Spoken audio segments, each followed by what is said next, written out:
So my presentation will be mostly just wrapping up what we've been talking about, supply chain, what it's all about, and I'll be speaking about activities. But before I get there, I know, how many of us know meds? Oh, you're almost, wow, thank you. So we're Mission for Essential Drugs and Supplies. We are located in Mombasa Road. And maybe just to say who we are an ecumenical partnership that is formed, also we are formed by an ecumenical partnership between Kenya Conference of Catholic Bishops and Christian Health Association of Kenya. So we've been there, this is our 37th year. I think you can say God has been gracious to us. So basically we have three main functions. That is, of course, supply chain. And maybe just briefly to say our supply chain, we have grown through the years. Right now we have a branch in Kisumu. We have, obviously we have two branches, that is head office in Nairobi. Our warehouse in Nairobi, we have a 10,000 square meters capacity. And for Kisumu, for now, it's 15,000 square feet. So you can see we have high capacity. At any given point, we are able to have around 10,000 pallet space at any given point. So maybe I can quickly go into the next slide of presentation because I don't want to hold people. So basically, just a quick definition, what is a supply chain? Any supply chain is a total sequence of processes within a single or multiple enterprise environment that enable customer demand for a product or service to be satisfied. Next slide, please. So here I would want to spend a bit of time, and here I'm having a setup of a typical wholesaler or distributor, where as we talk about supply chain, there are various activities that go into a particular chain. And where I would like to start is actually, this is where it actually all starts, identification of client requirements. You have to start there because you have to have a target market and you want to satisfy a particular need. Now, there are various ways of doing it. You have to ensure you do some kind of stakeholder mapping. There's the end user, which is the client that you're serving. You also have experts in the field. And in some organization, you will find we have what you call formulary committees, whereby you bring together different experts in the field to come and advise you maybe on current treatment guidelines. And these activities that go on here, another thing that you can have is like a collaborative approach. If you have an established client base, whereby you want to really understand their needs better in order to meet their demands. So basically, everything starts from identifying your client requirements so that you understand what they need, at what quantity, and at what point. Now the next step that is very critical is whom are you going to work with or partner with to ensure you are meeting these client requirements. So that is those activities to do with supplier selection. And there, you'll have things like pre-qualification, just to ensure that you're dealing with people who value quality and have affordable pricing. After you have selected your suppliers, you already have understood what your clients need at what quantities. Another critical activity in summary is forecasting and quantification. So you don't want to, having an emergent, you don't want to be just talking enough when the client needs, that's when you're supplying. It's actually very expensive. So you need to have stocking policies in place. That will actually basically guide your forecasting and quantification. And that's the kind of model used there is basically the WHO one, that is the ABC-VEN model. And then you've quantified and forecasted and you've selected your supplier, automatically the next step will be procurement. So you can do local procurement or you can import, like in the case of meds, we do both. But preference obviously for an efficient supply chain, check locally before you go out. Okay? Now you've procured the commodity, the next step automatically will be warehousing and inventory management. So we have talked about issues to do with inventory management. You check up things to do with expiries, you do cycle counts. Best practice, do a scheduled cycle count, ensuring that you're targeting items that are high risk in terms of the value or even pilferage, but you have to ensure you have strong systems in place. Warehousing, typical warehousing. You can warehouse in form of segregations. Segregation can be in different forms, ambient temperatures, and in form of temperatures, you can have ambient and cold chain and even sub-zero, depending on your capabilities. I know Philips is very good at that. And another form of warehousing, we know about controlled medication, narcotics and psychotropics. Another medication, you can also segregate in terms of value, so that you do what you call risk management in warehousing. Another aspect in warehousing is pest control, which is very critical. You need to be able to have mandatory fumigation to ensure you don't have pests, because it's not the best practice. So it can go on and on and on. So where people think supply chain is mostly client order processing, but the truth of the matter is just part of the chain. And when you look at it, client order processing is basically when you receive a client order, when you pick it, when you pack it, when you invoice it, when you do a spot check, and finally, you do distribution. Okay? And in all these processes, you will have record management. Okay? And also have client feedback handling, whereby you do handle client complaints, and if you have feedback or issues to do with quality, the activities to be doing there. I don't take so much time, but that just basically sums up in a wholesale or a distributor. That is the kind of activities you will find naturally. Next slide, please. Okay. So why is it important for us to understand supply chain? What is the importance of supply chain in healthcare? I'll put it in one summary. Supply chain is basically the backbone of healthcare delivery, as it plays a major role in availing pharmaceuticals and pharmaceuticals. Just simple terms like that. And here we want that provision to be at the right time and the right quantities. So the right time here will have aspects of turnaround time that you need to be able to have in mind. Next slide, please. So in any supply chain, you'll not miss bottlenecks. So you need to be aware what kind of bottlenecks that you might encounter. At a procurement level, if you're having maybe your vendors or suppliers who are not complying to contractual terms, you will have a problem, because you'll either end up having undersupply or oversupply or no supply at all, or erratic price changes. So you need to have very strong contracts in place. Another bottleneck that can occur if you're not managing your inventory properly. So you can either have excess inventory, meaning you're holding money, it's not the best business practice, or you're having stockouts, or you're having a lot of costly emergency deliveries. So that is a result of poor planning. Or you're having, on a big supply chain, if you're having equipment like forklifts or pallet movers, that you're not efficiently managing them, it can be a costly affair. So basically, for you to tackle most of these bottlenecks, you need to be able to have proper visibility. And I believe that is one of the tenets of the discussions we've been having for the past 2 days, and visibility of products flow and distribution networks. Okay, to provide in a timely manner. Next slide, please.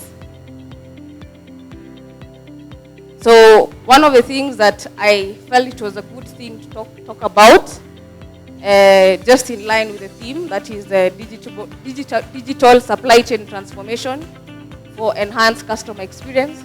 Just to give an overview, I know you have discussed this in detail about digital supply chain transformation. And in a nutshell, a digital supply chain transformation entails integrating and utilizing top tech trends. I know today in the morning, I was very impressed with the gentleman who talked about blockchain technology. I'm actually one of the interested parties. You can see me after this, into the businesses. And surely you want to operate in a good manner and deliver value to your customers. So for you to be able to conduct a digital transformation, you need two ingredients. You need the technological bit, and you will need cultural bit. Okay? So you can have good ideas, but if you don't do change management properly, you will have resistance, and chances of it failing will be very high. Okay? So it's good to keep an open mind. So that is for leadership purposes. Now, so for digital transformation to be very effective, you actually need to have also innovation. When you combine the two, you're going to end up having three key things. One, you will have business growth because you're highly efficient. You'll be able to map out your risk and put mitigation measures in place. And obviously, at the end of the day, you'll have cost optimization. Next slide. So one of the things that I also felt like it's good to bring out to us is the aspect of end-to-end supply chain visibility, in short, E2E. Okay? So here, basically, it's about transparency on how the flow of commodities is ongoing. That is from the point of procurement to the point of delivery of the finished products to the client. And E2E, supply chain, basically will cover 6 primary areas. You will have it in procurement and inventory management. And how I would like to bring this one in, if you have advanced ERPs, that is enterprise resource planning, you can have some modules, like for example, in inventory management, sometimes due to erratic demand, you can have some peaks and troughs of demand of a particular product. You need to be able to embrace technology, which actually helps you to smoothen the curves and the peaks and the troughs. So some of the modules you have in place in the country, especially through the ERP you use, that is CISPRO, we have what you call inventory optimization modules and material planning modules, which will actually help you in your quantification and forecasting.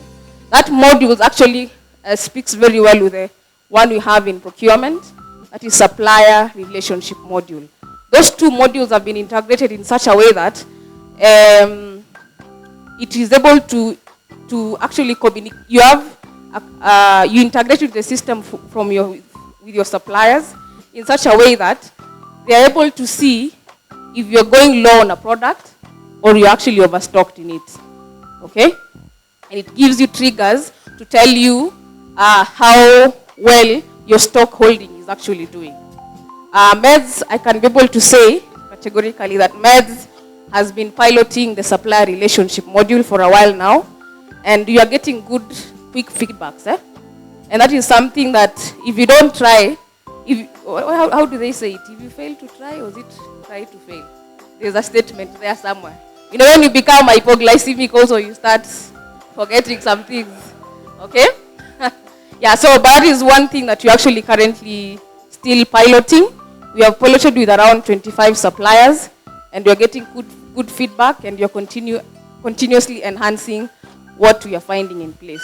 So you also need it in finance, E2E, logistics, I will speak about it, warehouse operations. Kindly allow me to speak about barcoding solution.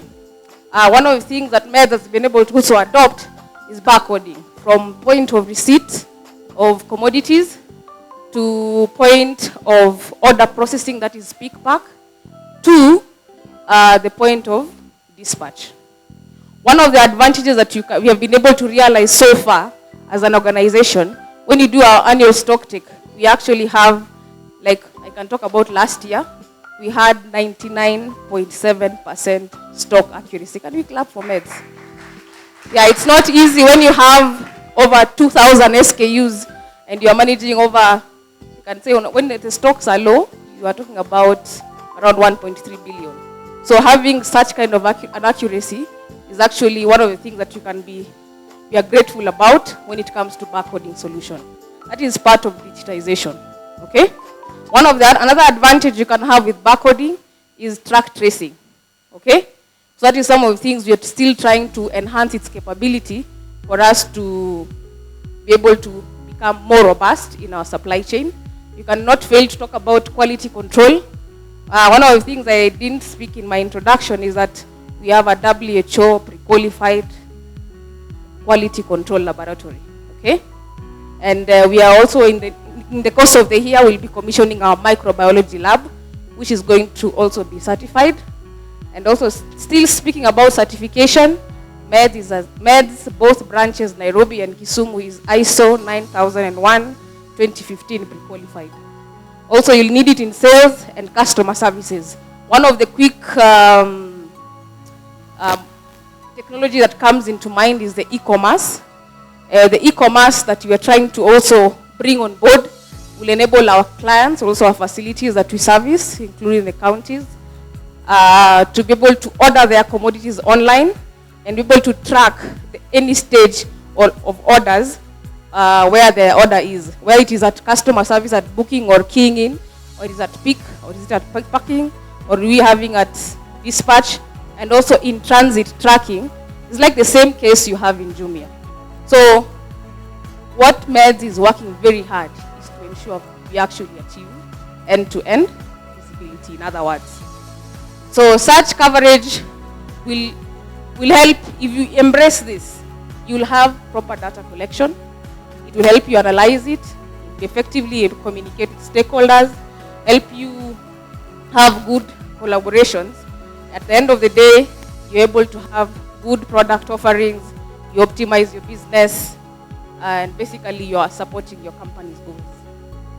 So one of the things you cannot fail to talk about COVID-19. So the companies which were actually proactive, they made necessary changes in embracing digital transformation and investing in it. What did that do to them? It helped them automate their procure to pay. That's the reason why we are talking about our supply chain relationship module with our suppliers and the rest in inventory management. It will also help you in managing your risk, and at the end of the day, supply chain management, and also help you have supply chain visibility. And what does that give you? A resilient and agile supply chain. So sometimes you might want to learn what is a resilient and an agile supply chain. That will be speaking in our next slide. I thought it was a good thing to elaborate. So there are 6 things that you'll have when you're saying you have an agile and resilient supply chain. Number 1, you must have alternative, reliable suppliers. Okay, don't put all your eggs in one basket. Number 2, for you to have a resilient and agile supply chain, you have to be able to have realistic customer demand. That's where technology comes in. You're able to have data in place to be able to analyze what do your customers actually want.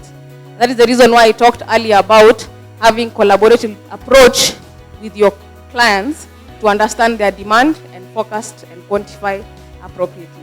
And it's good to have a stocking policy in place also.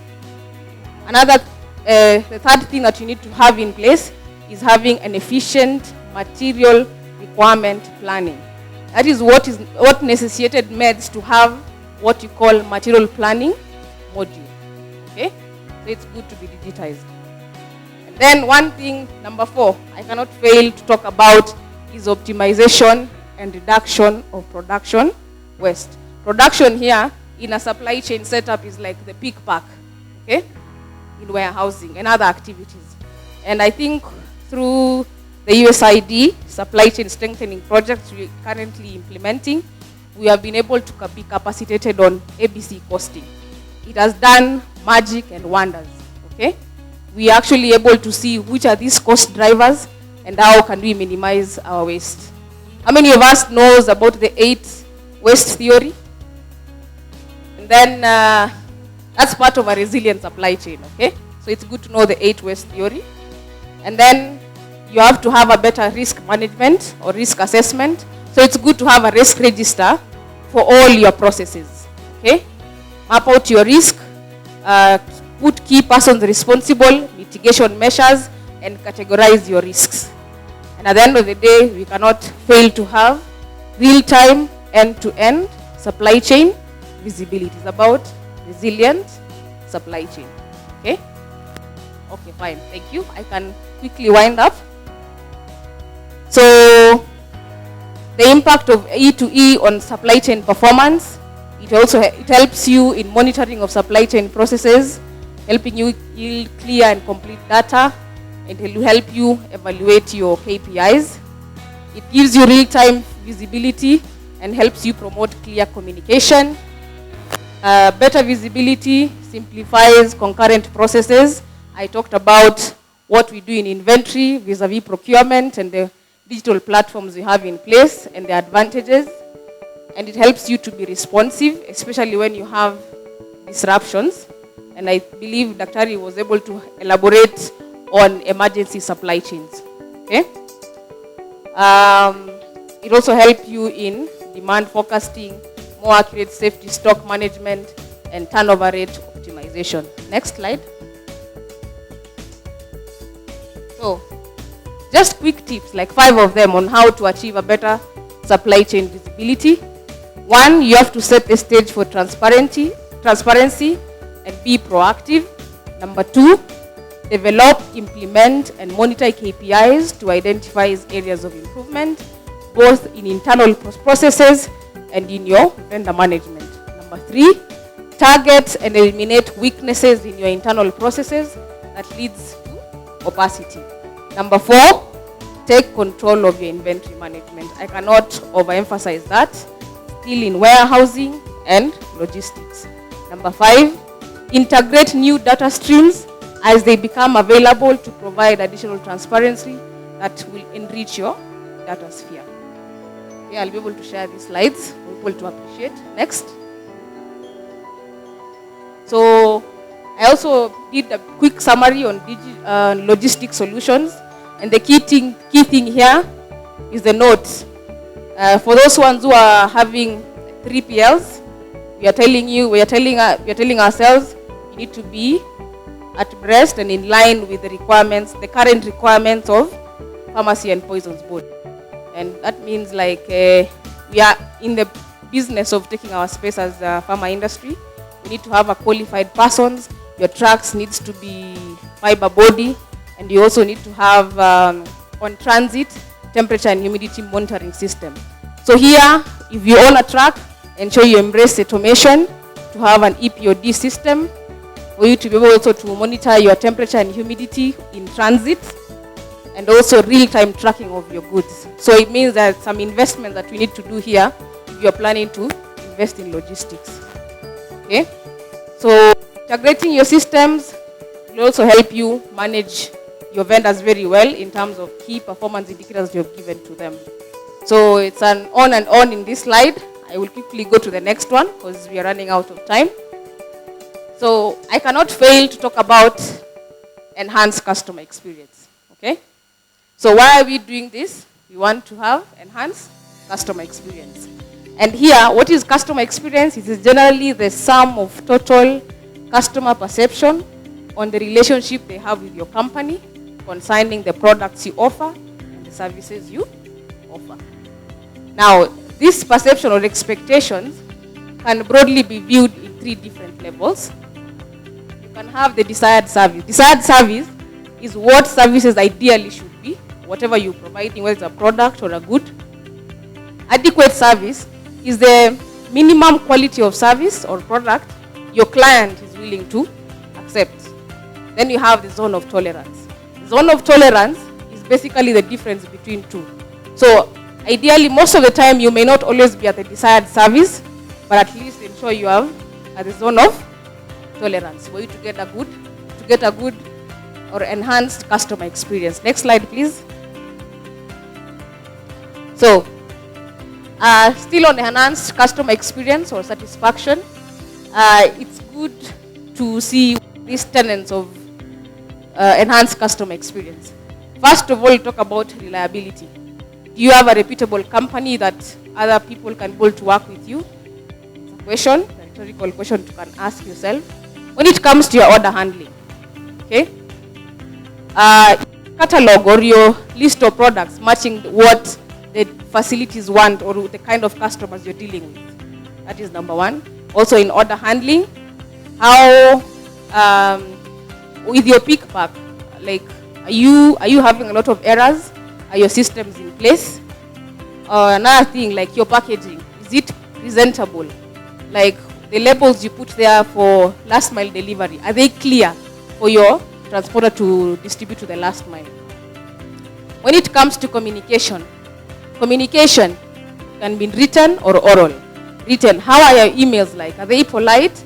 Do they give good and complete information? If it is oral, how are you handling your phone calls or telephone? Does it have courtesy, or how is it looking like? So just a challenge to us. When it comes to issues to do with empathy, how fast and quickly and kindly are you resolving your customer complaints? Very critical in ensuring you have enhanced or high customer satisfaction index. Quickly, when it comes to issues to do with costings. Costings here are the prices you are giving your clients. Are they competitive or not competitive? Okay. How is your pricing strategy? How is your pricing model? Okay. And still on costings, like are your system integrated enough for your clients to easily pay you? Okay. If you can have a bureaucratic system, then your client will not be so motivated or to actually work with you. When it comes to support, I want to believe for those ones in big supply chain, we are very good at that. You want to give enough client support. Do you have people in the field? Are they engaging your customers? They resolve their problems as fast as possible. Do you have forums in which you can discuss the kind of issues your clients are facing and how you're resolving them? Then a quick thing that people almost always forget in customer satisfaction is the quality of staff that you have. Okay? Your staff. Do they understand the kind of products that you offer? Do they give full and good information? How are they dealing with your clients? So second last. So this is the second last, I promise, as we go. Yes. So when you have, what is the outcomes of digital supply chain on enhanced customer experience? One, you'll have operational efficiency. You will be very dynamic, so you're able to keep up with the ever-changing customer expectations. From your data streams, you can easily be able to introduce new products into the market, and that is where we talk about DDIU. That is data demand and information use. Then you can have, it also facilitates necessary adjustment to maintain the quality of the new services or products that you're introducing into the market. So conclusion, yes, you see I was saying second last. So in conclusion, what am I saying? Digital supply chain transformation is the backbone of an agile and resilient supply chain. Okay? So in anything we do, you need to ensure your supply chain is agile and resilient. So embrace digital supply chain. So a digitized supply chain enables enhanced customer engagement in seamless delivery of goods and services to enhanced customer experience. Thank you so much for being patient and listening to me. Barikiwe.